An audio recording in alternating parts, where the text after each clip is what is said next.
So hello welcome guys wireless classes की एक another video में आप सभी का वेलकम है। जी हाँ गाइस, ये लाइव क्लास स्टार्टेड हो गया है एंड सभी स्टूडेंट्स से वेलकम है लाइव क्लास में।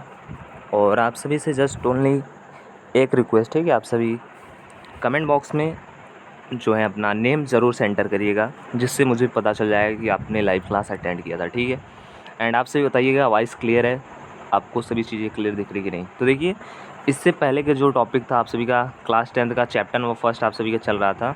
चैप्टर नंबर फर्स्ट आप सभी का है रासायनिक अपक्रिया और समीकरण। ये सभी आपका चैप्टर फर्स्ट है। ठीक है, रासायनिक अपक्रिया एवं समीकरण। एंड इसमें मैंने आपको ये सभी जो टॉपिक है, इसके पहले के टॉपिक है रासायनिक अपक्रिया, रासायनिक समीकरण, आविष्कारक, उत्पाद, ये सभी टॉपिक मैंने ऑलरेडी कवर कर लिया है। तो प्रीवियस वीडियो का जो है फर्स्ट और सेकंड दो पार्ट इससे पहले चल चुका है, दो लाइव क्लास। उसका मैं आपको लिंक दे देता हूँ इस वीडियो के डिस्क्रिप्शन बॉक्स में, और प्लेलिस्ट का दे देता हूँ मैं, जिससे आप सभी अच्छे से देख लीजिएगा। ठीक है, उसके बाद आप देखिए, चलते हैं इस वीडियो को स्टार्ट करते हैं और इन टॉपिक्स को कवर करते हैं। ठीक है, इस वीडियो में आप सभी को पूरा जो है ये चैप्टर पूरा कंप्लीट कर दूंगा। तो हमारा अगला जो टॉपिक था वो था वियोजन अपक्रिया। अब वियोजन अपक्रिया, सबसे पहले मैंने आपको बताया है कि वियोजन अपक्रिया जो होता है, किसी भी जो है आप टॉपिक को पढ़िए, पहले उसके नेम से उसको समझने की कोशिश करिए। वियोजन, सर आपको नेम से ही कुछ ना कुछ क्लियर हो रहा होगा। वियोजन मीन्स संयोजन, वियोजन, संयोजन अपक्रिया मैंने इससे पहले आपको बताया था, जो आपको अच्छी तरीके से समझ में आया था।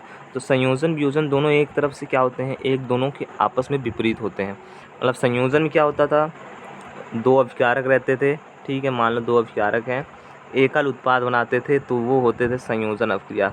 अब वियोजन क्या होगा, जस्ट ओनली इसका अपोजिट होगा। देखिए, एक जो है अभिकारक रहेगा, यहाँ पे देख लीजिए, एक अभिकारक है और दो उत्पाद बना रहा है। ठीक है, तो वियोजन अपक्रिया एग्जाम्पल मैंने आपको बता दिया है। चलिए अब आपको थोड़ा सा डिफिनेशन बता देते हैं कि इस अपक्रिया में एकल अभिकारक टूट करके दो या दो से अधिक जो है उत्पाद बनता है। ठीक है, मैंने आपको ऑलरेडी पहले से ही बता दिया है। अब देखिए, जो वियोजन अपक्रिया हमारा होता है, वियोजन अपक्रिया तो एक आपका टॉपिक है। अब इस टॉपिक के अंदर 3 सब टॉपिक हैं। अब कौन कौन से सब टॉपिक हैं वो मैं आपको पहले बता देता हूँ। तो वियोजन अपक्रिया जो होता है, किसी पदार्थ का जो टूटता है वो किस कारण से टूटता है। पहला उष्मीय वियोजन। ठीक है, अब इसके बारे में आपको बताऊँगा क्या होता है ये। सेकेंड नंबर पे आता है प्रकाशीय वियोजन, और थर्ड नंबर पे आता है वैद्युत वियोजन। ठीक है, तो ये 3 वियोजन है, तीनों के बारे में आपको डिटेल में बताऊंगा। तो सबसे पहले बात कर लेते हैं उष्मीय वियोजन। तो उष्मीय वियोजन क्या होता है, ऊष्मा द्वारा किया गया वियोजन, मतलब वो रिएक्शन जिसमें ऊष्मा मौजूद हो। ठीक है, तो अगर कोई भी रिएक्शन हो रहा है वो ऊष्मा की मौजूदगी में हो रहा है, तो उस प्रकार का जो वियोजन होगा उसे हम उष्मीय वियोजन कहेंगे। बहुत ही सिंपल सा ये परिभाषा है, बहुत ही सिंपल ये टॉपिक है, आपको अच्छी तरीके से कवर हो जाएगा। देखिए, एक एग्जांपल मैं दिखा दे रहा हूँ। मान लीजिए ये क्या है, H2O जल है। ठीक है, रिएक्शन हुआ, आफ्टर ऑल हमको क्या जो है प्रोड्यूस हुआ H2+O, लेकिन यहाँ पे क्या है, ऊष्मा है। ठीक है, तो अब ये ऊष्मा है, तो ये कौन सा वियोजन हो गया, वियोजन अपक्रिया तो था, ये कंफर्म था पहले। ठीक है, लेकिन अब ऊष्मा की उपस्थिति में हो रहा है, तो कौन सा ये अपक्रिया हो गया, ऊष्मीय वियोजन हो गया। वियोजन अपक्रिया में भी ऊष्मीय वियोजन हुआ है। ठीक है, तो ऊष्मीय वियोजन आपको क्लियर हो गया होगा, आप सभी कमेंट करके मुझे बता दीजिए। उसके बाद देखिए, जो नेक्स्ट टॉपिक है वियोजन में, सब टॉपिक जो है वैद्युत वियोजन। अब एक है आपका जो है वियोजन अपक्रिया, दूसरा था जो वियोजन अपक्रिया के टाइप में ऊष्मीय वियोजन, अब है वैद्युत वियोजन। अब नेम से क्लियर है कि विद्युत धारा प्रवाहित कर होने वाला वियोजन, मतलब जब किसी भी जो है अपक्रिया में हम वैद्युत धारा प्रवाहित करते हैं, उसके कारण जो वियोजन होता है उसे ही हम सब कौन सा वियोजन कहते हैं, वैद्युत वियोजन कहते हैं। देखिए कितना अच्छा आपको एग्जांपल यहाँ पे दिया गया है। 2H2O है, मीन जल है, वैद्युत धारा प्रवाहित की गई है, वैद्युत धारा इस अपक्रिया में जो है वो किया गया है, 2H बन गया है एंड O2 बन गया है। सो गाइस, अब जो थर्ड नंबर वियोजन अपक्रिया में आप सभी का टॉपिक है वो है टाइप है प्रकाशीय वियोजन। अब नेम से ही क्लियर है कि प्रकाशीय वियोजन क्या होगा, सूर्य के प्रकाश की उपस्थिति में होने वाला वियोजन जो होता है उसे ही हम प्रकाशीय वियोजन कहते हैं। बहुत ही अच्छा एग्जांपल है और बहुत ही अच्छा डेफिनेशन है। ठीक है, ये देख लीजिए, 2AgCl है, प्रकाश की उपस्थिति में रिएक्शन हो रहा है, 2Ag जो है टूट जा रहा है एंड Cl2 जो है वो भी टूट जा रहा है। ठीक है, तो ये हो गया हमारा वियोजन। तो वियोजन अपक्रिया में 3 पार्ट थे, वो कौन कौन से पार्ट हैं वो मैं आपको बता दिया हूँ। अब एक एग्ज़ाम्पल में तीनों पार्ट को शॉर्ट जो है रिवीजन के टाइप में बता दे रहा हूँ, ठीक है। ये ले रहा हूँ एग्ज़ाम्पल H2O ही, ठीक है। टूट गया, क्या हो गया H2+O, ठीक है। ये कौन सा अपक्रिया है, आप सभी कमेंट करके बताइए, जल्दी से कमेंट करके बताइए ये कौन सा अपक्रिया है। संयोजन, वियोजन या फिर ऊष्माक्षेपी, जो मैंने आपको अभी तक बता दिया है उसमें से ये कौन सा अपक्रिया है? जी हाँ, वियोजन अपक्रिया है। अब देखिए यहाँ पे मैंने ऊष्मा लगा दिया, ये हीट ऊष्मा का ही सिंबल है, ठीक है। तो अब कौन सा वियोजन हो जाएगा? अब वियोजन हो जाएगा वियोजन अपक्रिया के अंदर ऊष्मीय वियोजन। अगर मान लो यहाँ पे मैं प्रकाश लगा देता, ठीक है, तो यहाँ पे चलो मान लो मैं यहाँ पे प्रकाश लगा दिया, H2O है, ठीक है, H2 हो गया एंड O हो गया। अब मान लो यहाँ पे प्रकाश मैंने लगा दिया, तो ये कौन सा वियोजन हो जाएगा? वियोजन अपक्रिया में प्रकाशी वियोजन हो जाएगा। यहीं पे मैं प्रकाश की जगह मान लो क्या लगा देता, वैद्युत धारा प्रवाहित कर देता, तो ये क्या हो जाता? वैद्युत वियोजन हो जाता, ठीक है। तो ये तीनों आपको क्लियर हो गया होगा। अब चलते हैं हम नेक्स्ट टॉपिक की तरफ, जो है हमारा ऊष्माशोषी अपक्रिया। अब ऊष्माशोषी अपक्रिया में क्या होता है, इसमें जो होता है बहुत ही सिंपल सा परिभाषा है कि इसमें जो होता है अभिकारक को तोड़ने के लिए ऊष्मा, प्रकाश या वैद्युत ऊर्जा की आवश्यकता होती है, ठीक है। तो यही रिएक्शन अब पिछला वाला जो मैंने आपको बताया है वियोजन अपक्रिया, उसी से सेम टू सेम ये रिलेटेड है। इसमें क्या होता है ऊष्माशोषी में कि जो अभिकारक है, ये अभिकारक होता है, इसको तोड़ने के लिए ऊष्मा, प्रकाश या फिर वैद्युत ऊर्जा की आवश्यकता होती है, ठीक है। तो इन सब की जो होती है आवश्यकता होती है इसमें, किसमें? ऊष्माशोषी अपक्रिया में। तो ये हो जाए आपका ऊष्माशोषी अपक्रिया, ठीक है। तो ये ज़्यादा इम्पॉर्टेंट नहीं था, बट ये इम्पॉर्टेंट है जो मैं आपको बताने जा रहा हूँ, विस्थापन अपक्रिया। विस्थापन अपक्रिया में क्या होता है कि जो, अब देख लीजिए विस्थापन अपक्रिया, नेम से पहले आप समझिए विस्थापन। विस्थापन मतलब कोई ना कोई रिप्लेस होगा, रिप्लेसमेंट, विस्थापन, डिस्प्लेसमेंट, ठीक है। तो इस अपक्रिया में अधिक क्रियाशील तत्व कम क्रियाशील वाले तत्व को उसकी यौगिक से विस्थापित कर देता है। मतलब ये समझिए कि जो इसमें क्या होता है, रिएक्शन होता है, रिएक्शन जो ज़्यादा क्रियाशील तत्व होता है और कम क्रियाशील तत्व होता है, दोनों आपस में क्रिया करते हैं। ज़्यादा क्रियाशील वाला तत्व जो होता है वो कम क्रियाशील वाले तत्व को विस्थापित कर देता है और उस यौगिक के साथ अपने एडजस्ट हो जाता है। अब कैसे आपको पता चलेगा कि कौन सा कम क्रियाशील है, कौन सा ज़्यादा तत्व है? तो जो पीरियोडिक टेबल है उसमें आप सभी देखे होंगे, हाइड्रोजन है, हीलियम है, लिथियम है, बेरिलियम है, बोरान है, कार्बन है, नाइट्रोजन है। तो जैसे देखिए यहाँ पे हाइड्रोजन है, ये नाइट्रोजन है, तो नाइट्रोजन ज़्यादा क्रियाशील तत्व है। हीलियम है, हाइड्रोजन है, तो हाइड्रोजन जो है वो कम है और हीलियम ज़्यादा है। मतलब जो जिस तत्व के बाद है वो जो है ज़्यादा क्रियाशील तत्व होगा उससे और उसके पहले वाले सभी तत्वों से, ठीक है। तो देखिए एक एग्जांपल के थ्रू आपको सब क्लियर हो जाएगा, और अगर आपका कोई डाउट है तो कमेंट में बताते रहिए। देखिए फेरस है, कॉपर सल्फेट है, ये रिएक्शन हुआ, ठीक है। अभी देखिए रिप्लेसमेंट हो गया, ये जो फेरस है वो कॉपर से कम क्रियाशील है या फिर ज़्यादा है, जल्दी से बताइए। ज़्यादा क्रियाशील है, तो ये फेरस सल्फेट बन गया, ये कॉपर हो गया, ठीक है। तो ये रिएक्शन हो गया, ठीक है। बहुत ही छोटा सा रिएक्शन था और बहुत ही सिंपल सा। एक और रिएक्शन है जो मैं आपको दिखा दे रहा हूँ, जिंक है और कॉपर सल्फेट है। तो ये क्या बन गया, जिंक जो है वो क्रिया कर लिया किससे, सल्फेट के साथ, और कॉपर जो होता है वो copper, cobalt nickel copper zinc, आपने पढ़ा होगा पीरियोडिक टेबल में, ये आप इसके बाद सीरियल नंबर आते हैं, कॉपर फिर जिंक आता है। तो जिंक जो है वो कॉपर से ज़्यादा क्रियाशील तत्व है, इसलिए जिंक सल्फेट बन गया एंड कॉपर रिप्लेस होकर के बगल में चला गया, ठीक है। तो ये था हमारा कौन सा, विस्थापन अपक्रिया, ठीक है। तो इसमें क्या होता है, बस आप इतना सा समझिए बेसिक सा, किसमें कम क्रियाशील वाला जो तत्व होता है वो विस्थापित हो जाता है, अधिक क्रियाशील वाला तत्व विस्थापित कर देता है और यौगिक के साथ आ जाता है। कैसे पता चलेगा कौन कम है कौन ज़्यादा है? पीरियोडिक टेबल से, ठीक है। अब है नेक्स्ट जो है द्विविस्थापन अपक्रिया। द्विविस्थापन अपक्रिया में उत्पादों का निर्माण जो होता है दो यौगिक के बीच आयनों के आदान प्रदान से होता है, ठीक है। अभी तक क्या चल रहा था आपका, विस्थापन चल रहा था और सब जो है ऊष्माक्षेपी, ऊष्माशोषी चला था, बट अब ये क्या है, द्विविस्थापन अपक्रिया। विस्थापन अपक्रिया की जगह अब ये हो गया द्विविस्थापन। इसमें क्या होगा, जो उत्पाद का निर्माण होता है, उत्पाद क्या है, ये है रिएक्शन में, ये उत्पाद है वो क्या कैसे होता है, दो यौगिकों के बीच आयनों के जो है आदान प्रदान से होता है।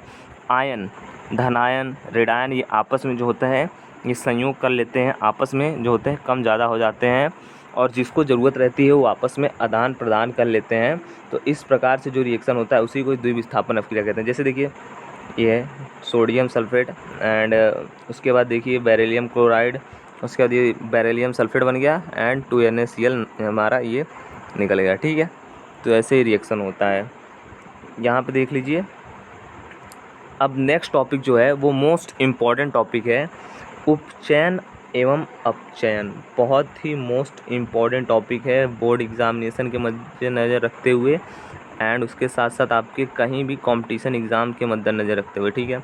तो अपचयन और उपचयन, सबसे पहले हम पढ़ेंगे उपचयन। नाम से आप सबसे पहले समझिए उपचयन में क्या होता है। जब किसी पदार्थ में ऑक्सीजन की वृद्धि होती है और हाइड्रोजन का कमी होता है, तो वहाँ पे कौन सा होता है रिएक्शन, वहाँ पे उपचयन अभिक्रिया होती है।